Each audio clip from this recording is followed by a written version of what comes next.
క్రైస్త lord. దేవుడు ఈరోజు మనకు అనుగ్రహించిన మాటలు.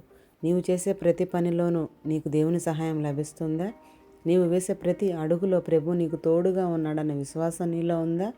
ప్రభు నీకు తోడుగా ఉండాలన్నా, నీ ప్రతి అడుగులో నీకు విజయాన్ని దయచేయాలన్నా, నీవు ప్రభువుకు లోబడి జీవించాలని నీవు గమనిస్తున్నావా? నీవు లోపలికి వచ్చినప్పుడు దీవింపబడదు, వెలుపలికి వెళ్ళున్నప్పుడు దీవింపబడదు అని మోషే ద్వారా ప్రభు ఇశ్రాయేలీయులకు ఇచ్చిన వాగ్దానం ఇది.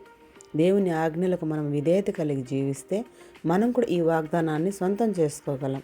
దేవుని మాటకు నీవు లోబడి జీవిస్తే, ఆయన ఆజ్ఞలకు విధేయత కలిగి నీవు ఉంటే, నీ ఇంట బయట నీ ప్రతి అడుగులోనూ ప్రభు నీ అడుగులను కాపాడి నిన్ను ఆశీర్వదిస్తాడు. అలా మనం జీవించగలిగినప్పుడు ప్రభు ఇచ్చిన వాగ్దానాన్ని బట్టి మన జీవితాన్ని ధైర్యంతో నిశ్చింతతతో ముందుకు నడిపించడానికి బలాన్ని ఇస్తుంది.